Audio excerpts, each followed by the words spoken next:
श्रीमन नारायण। जात पात पूछे नहीं कोई, हरि को भजे सो हरि को होई। बिल्कुल बात सही है। भगवान को जो भजता है वो भगवान का ही होता है। और कौन पूछ रहा है कि आप भगवान की भक्ति करेंगे तो इसमें ऊंची जाति के लोग ही भगवान की भक्ति कर सकते हैं।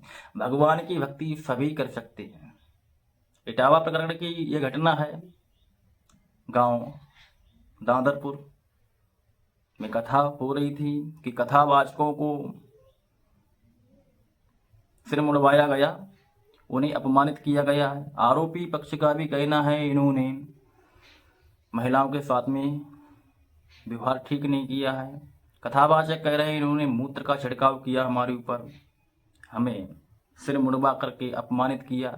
अरे भाई, इतना कलयुग नहीं आ गया है कि ब्राह्मण सभ्य समाज के लोग तुम्हारे ऊपर मूत्र का छिड़काव करेंगे। बल्कि पुष्टि हुई तो यही पता चला कि तुमने अपनी जाति को छुपाया है। तुमने जब अपनी जाति को छुपाया है और आधार कार्ड में 2 आधार कार्ड तुम्हारे पास हैं, आधार कार्ड में तुम्हारा सरनेम भी चेंज है, तो तुमने अपराध नहीं किया है। अरे भाई, भक्ति करने का अधिकार सबको है, करिए ना भक्ति, कौन रोक रहा है। पर आप भी तो अपराध कर रहे हैं। तुमने तो अपराध किया है, अपनी जाति को छुपाया है और ब्राह्मणों के गांव में जाकर के तुम कथा कर रहे हो, ब्राह्मणों पे पैर छुपा रहे हो, उनकी बहन बेटियां सब तुम्हारे पैर छू रही। क्या तुमने अपराध नहीं किया है?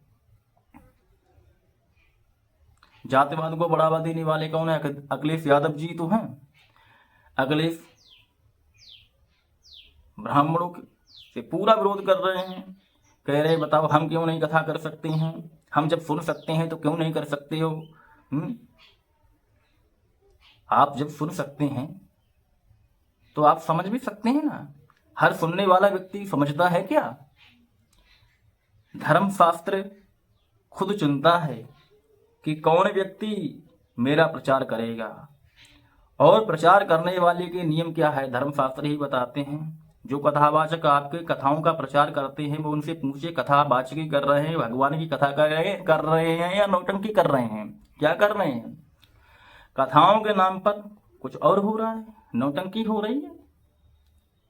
व्यासपीठ की मर्यादा को बिगाड़ के रख दिया है तुम लोगों ने, और तुमको भी अधिकार चाहते हो कथा कहने के लिए। धर्मशास्त्र खुद अधिकार देता है कौन व्यक्ति कथा कर सकता है, कौन व्यक्ति नहीं कर सकता है कथा। विरक्तो वैष्णवो विप्रो, विरक्त होना चाहिए, वैष्णव होना चाहिए, ब्राह्मण होना चाहिए। और सब ब्राह्मण भी कथा नहीं कर सकते हैं, कथा मंच पे सब ब्राह्मण भी नहीं बैठ सकते हैं। वेद शास्त्र विशुद्ध कृता, जिसने अपने गुरुओं के चरणों में बैठ करके वेद का शास्त्र का विशुद्ध रूप से अध्ययन किया हो, दृष्टांत शकुल हो, तरह तरह के दृष्टांत देने में कुशल हो, लोभी लालची ना हो, वक्ता कार्य निष्प्रिया, इस प्रकार का वक्ता होना चाहिए ना। सब ब्राह्मण भी कथा वाचन नहीं कर सकते हैं, ब्राह्मणों में भी नियमावली है। तो धर्मशास्त्र बताते हैं कौन व्यक्ति इस धर्मशास्त्र का प्रचार कर सकता है।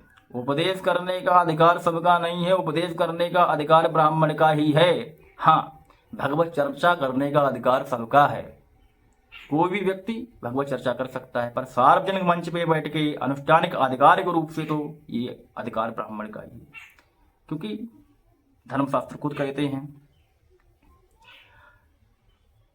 रही बात है जातियों की, तो जातिवाद तो जातिवाद को आप ही बढ़ावा दे रहे हैं, आप ही जातियों को बांटने का कार्य कर रहे हैं। हमारे यहाँ जातियां वर्ण व्यवस्था सब है, पर बटे हुए नहीं है। आप जैसे नेता जातियों को बांटने का कार्य करते हैं। आरक्षण आपको चाहिए तब आपको जातियां याद नहीं आती हैं। आरक्षण, पूरा आरक्षण आपको चाहिए। लोग कहते हैं देश संविधान से चलता है। अरे भाई, देश संविधान से चलता होगा पर सनातन धर्मशास्त्र से चलता है। 4 वर्ण हैं, चारों वर्णों का आजीविका का साधन धर्मशास्त्र ने निर्धारित किया है। आप तो अपना कर्म भूले हुए हैं। तस्मा शास्त्रम प्रमाणम कार्य कार्य व्यवस्थित हो। क्या करना है क्या नहीं करना है ये धर्मशास्त्र निश्चित करते हैं। सबके कार्य हैं, आजीविका का साधन सबके पास में है। आप अपना कार्य छोड़े हुए हैं, सरकार के पास जाकर के भीख मांग रहे हैं, हमको रोजगार चाहिए रोजगार चाहिए रोजगार चाहिए। सरकार आपको रोजगार कहाँ से दे, क्योंकि सरकार के पास इतनी वैकेंसियां ही नहीं है, कहाँ से देगी। चलो मान लिया गया सरकार आपको नौकरी दे भी देगी, फिर वेतन कहाँ से देगी। तो जन्म से ही हमारे यहाँ रोजगार सबके पास में है। आपका दूध दही मठे इत्यादि का व्यापार है, आपने वो छोड़ लिया। ब्राह्मणों की आजीविका का साधन आप हड़प करना चाहते हैं। दुनिया जानती है जन्म से लेकर मृत्यु पर्यंत तक के जितने भी कार्य ब्राह्मण करता है। ये झगड़ा किस बात का है, लड़ाई किस बात की है। तुम्हें क्यों चाहिए अधिकार, तुम कौन होते हो अधिकार लेने वाले, अधिकार मांगने वाले। धर्मशास्त्र को तुम जब मानते नहीं हो और जब मानते हो तो तुमको अधिकार चाहिए, तो धर्मशास्त्र ही खुद अधिकार देता है ना, किसको क्या करना है किसको क्या नहीं करना है। सुकर्मणा तम भृच सिद्धिम विंदत मानवा। मनुस्मृति को आप मानते नहीं हो, जो मनुस्मृति को मानता वही तो मानव है, जब मानते नहीं तो मानव कहाँ हुए आप। और तुमको अधिकार चाहिए, धर्मशास्त्र में अधिकार चाहिए, धर्मशास्त्र का व्याख्यान करने में अधिकार चाहिए तुम्हें। किस बात के लिए अधिकार मांग रहे हो। अधिकार उसे दिया जाता है जो अधिकारी होता। आप बड़े देशभक्त हैं, बहुत बड़े देशभक्त हैं, देशभक्ति आपके हृदय से फटी जा रही है, पर इसका मतलब ये थोड़ी है आप देश की रक्षा के लिए आप हथियार उठा लेंगे। देश की रक्षा के लिए अधिकार वही व्यक्ति उठा सकता है जो सरकार के द्वारा अधिकृत है, वही उठा सकता है। तो इसका मतलब ये नहीं है सरकार ने आपको अधिकृत नहीं किया है देश की रक्षा करने के लिए तो आपकी देशभक्ति खत्म हो जाएगी, ऐसा नहीं है। इसी प्रकार से धर्मशास्त्र अधिकृत करते हैं, अधिकार देते हैं कौन व्यक्ति कथा कर सकता है, कौन व्यक्ति कथा नहीं कर सकता है। और आपको अधिकार नहीं दिया तो इसका मतलब ये नहीं है कि आपके भगवान के प्रति श्रद्धा ही खत्म हो जाएगी, अश्रद्धा उत्पन्न हो जाएगी, आप भगवान को मानना बंद ही कर देंगे, ये नहीं है। जिस प्रकार से देश अधिकृत करता है उसी प्रकार से शास्त्र भी अधिकृत करता है। अब इनकलाब जिंदाबाद करते रहो, इनकलाब जिंदाबाद करते रहो, किस बात का भैया है। कथा करने का अधिकार केवल ब्राह्मण का है और किसी का नहीं है। भगवान राम ने भी कभी कथा का व्याख्यान नहीं किया है। अरे वो तो तीनों लोगों के स्वामी थे, उन्होंने भी नहीं किया, कृष्ण ने भी नहीं किया। बताओ कृष्ण ने कब किसको कथा सुनाई। अरे गीता का उपदेश किया है अर्जुन के लिए, एक व्यक्ति के लिए किया, सार्वजनिक व्यक्ति के लिए नहीं किया है। अगर आप भगवान की चर्चा करना चाहते हैं तो अपने घर में बैठ के करिए, अपने समाज में बैठ के करिए। सार्वजनिक मंच पे बैठकर अधिकार देने का दायित्व तो तुम्हारा नहीं है, ये ब्राह्मण का है और ये ब्राह्मण का कर्तव्य है। ब्राह्मण के कर्तव्य को आप ना छीनिए। ये तस्मा अपरम किंचन मन शुद्ध न विद्यते। ये भागवत कथा क्या है, मन को शुद्ध करने के लिए है, मन को अपवित्र करने के लिए नहीं है। और इस भागवत कथा कहने के लिए वक्ता ब्राह्मण को कितना परिश्रम करना पड़ता है। गाने बजाने की कथा नहीं हो जाती है कि आपने कुछ भजन गा लिया, इधर उधर का फिर भी तरज का भजन गा लिए, कोई दो चार कहानी इधर की सुनाई उधर की सुनाई, ऐसी भागवत कथा नहीं होती। 18,000 श्लोक होते हैं। आहार की शुद्धि भी होती है, आहार शुद्ध सत्य शुद्ध सत्य शुद्ध द्रव्य स्मृति, आहार की शुद्धता होगी तब ही ये कथा आपके हृदय में टिकेगी। कथाएं तो सब कहना चाहते हैं, नवटंकी कर रहे हैं, कथाओं के नाम पे हो कुछ और रहा है। ये गोल्डी शास्त्री है, पता नहीं क्या क्या गाती रहती हैं, मन में आया भाई फिल्मी गाना गाने लगी हैं, ऐसी कथा होती है। ये खेमराज यादव, क्या हाँ खेमराज ही है उसका नाम है, हास्य कवि की उपाधि दे दी है। हास्य कवि है भैया, ये हास्य कवि हंसाते हैं। अरे कवि हो तो भैया सम्मेलन में जाओ, पता चल जाएगा कितने बड़े कवि हो। कवि इसलिए बने हमारे हिंदू देवी देवताओं का मजाक बनाओगे, मजाक उड़ाओगे, इसलिए कवि हो। तुम कवि नहीं हो, तुम नौटंकीबाज हो। क्या करना है क्या नहीं करना है ये शास्त्र निर्धारण करेंगे। और इस शास्त्र की कथा, धर्मशास्त्र की कथा पुराणों की कथा कौन कहेगा, इसका कौन अधिकारी है, ये शास्त्र तय करेंगे। तुम नहीं करोगे तय, और ना वो लोग करेंगे जो नेताओं के साथ बैठ करके नेताओं की चाटुकर्ता करते हैं, अपने आप को बड़ा धर्माचार्य कहते हैं, वो भी नहीं करेंगे। धर्मशास्त्र करेगा। धर्म का चोला उड़े हुए हैं और धर्म का संग दे रहे हैं, वो भी नहीं कर पाएंगे। खेमराज यादव जैसे कथावाचक बन के घूमेंगे, गोल्डी शास्त्री कथावाचिका बन के घूमेंगी, अशास्त्रीय कृत्य को करेंगे, और हम ब्राह्मण कुछ भी ना कहेंगे। भाई जिसका धन होता है वो अपने धन की रक्षा करता है। यद वैष्टानाम परमम धनम, यद वैष्टानाम परम धनम, ये हमारा परम धर्म है और धन भी है। इसकी रक्षा हम ही करेंगे ना, तुम करोगे? अन्य लोग तो